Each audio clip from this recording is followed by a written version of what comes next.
Burnie is a port city on the northwest coast of Tasmania. Tasmania is an Australian island and a state. It was 8 in the morning, November 10, 2009, when we arrived at this port. With a population of just over 19,000, Burnie is a perfect gateway with its beautiful shores, the great wilderness of the northwest, and the rolling hills. It is located on the shores of the Emu Bay.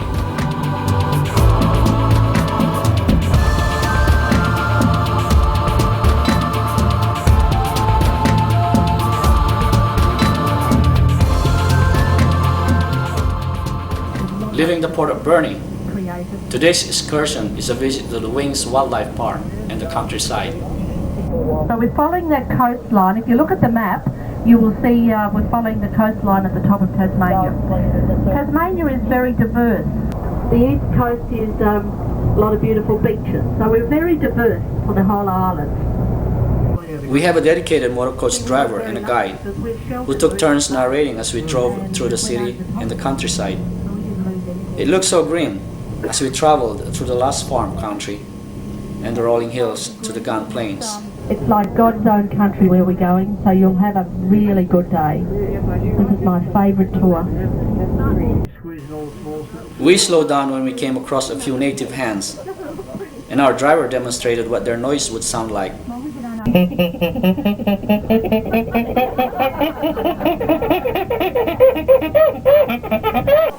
And then we had a chance to take some snapshots of ponies hanging out under the trees. Miniature Shetland.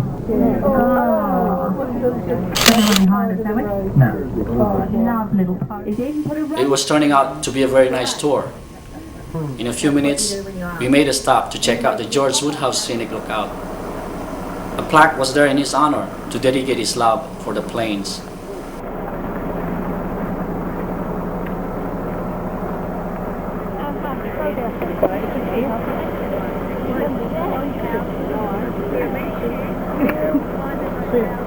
We finally arrived at the Wings Wildlife Park, a home of the largest collection of Tasmanian wildlife in the world.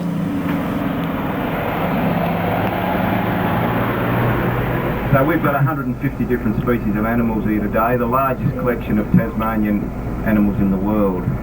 We only take in injured animals, we don't trap nothing out of the wild whatsoever. Most parks are around 40% recovery rate from injured animals. Our lady here today. At this age, hello, how's things? He's a little bit ferocious. He's just getting his teeth in at the moment, so... You don't want to play games with him? Well, no, not at the moment. We were given about 2 hours on our own to explore the park and to meet the animals and their keepers. This park is also a haven for injured and orphaned wildlife, providing rehabilitation until they're ready to re-enter the wild. And that's a baby wombat. Yeah, about 4 or 5 months old, and he's a little boy. So the park keepers introduced us to a young wombat and a Tasmanian Devil. Been hanging out all morning. waiting to be fed. Yes. So are you hungry? You stick your finger in your mouth and bite down. It was most interesting to see the Tasmanian Devils being fed. It looks like they were really hungry, and the keepers waited for our tour group to arrive, so we could see how ferocious these small animals are. What are you feeding it? It's having wallaby today. Oh. We feed the Tasmanian Devils exactly what they would have in the wild. Okay. Oh, look at this. Sure.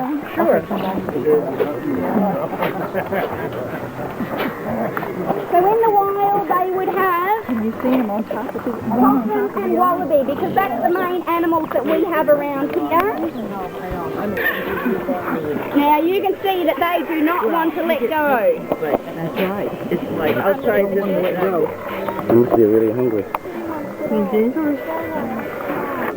Now we actually have 2 types of Tasmanian Devils. We have the All Blacks, and also we have the Tasmanian Devil White with a whole heap of stripes. They can have them everywhere: chest, on the shoulders, on the rump, and on the 2 rear legs.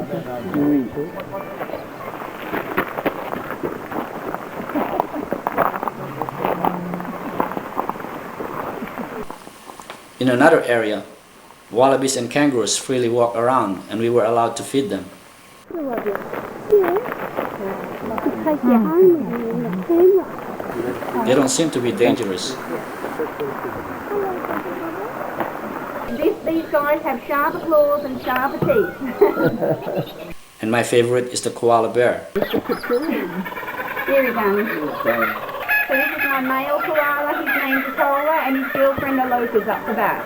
There were two of them in an enclosed area. We weren't allowed to hold them, but it's a very close encounter. And the keeper let me pet one in the back. Obviously there was koalas in Tasmania, but like the Aborigines used them for meat and clothing. I watched it feed itself for a few minutes before I moved on to the next one. Hello. Hello. There's so many of these native creatures to see. But sometimes, time goes fast when I'm on tour. Oh, that's a baby. Mommy and a baby, huh? Maybe, maybe not. Oh, he's eating the needle.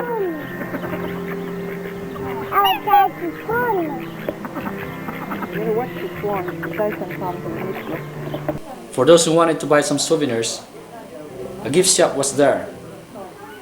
Nothing interests me much, so I merely browsed around until it was time for the Aboriginal dance show.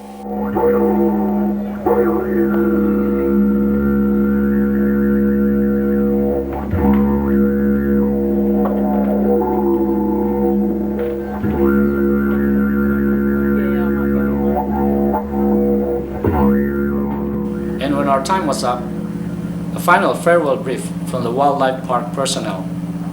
When you go back home and people talk about the devil disease and all these things and whatever, you'll be able to tell them you delivered your money personally. 'Cause that's what you've done. You've helped Tasmanian wildlife.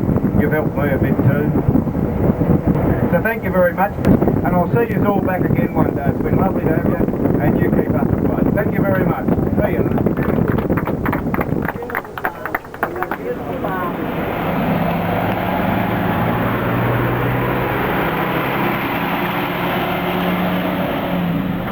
So did you all enjoy that? Yeah. Very much. Yeah, that's what I said, it's a wonderful tour this.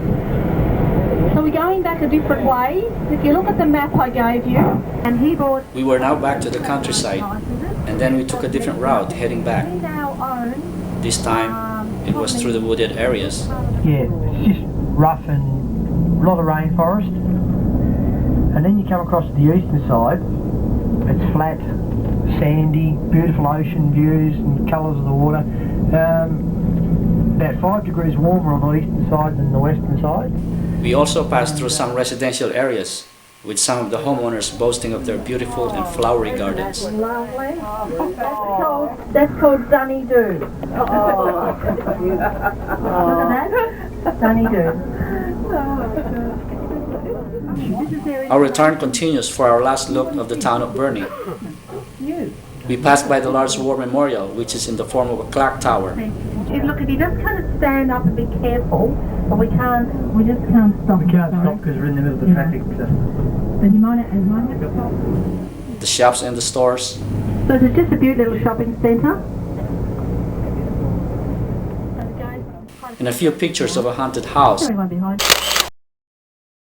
If you'll just go slow, but on the right is the big penguin.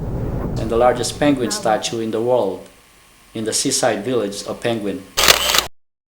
On Sunday, it's lovely. It's a beautiful coastal road, and everybody wanted to take a picture of the colorful flowers blooming along the road. So I trust you've enjoyed your day or your morning with us, and please enjoy this afternoon and come and say hello downtown. Thank you.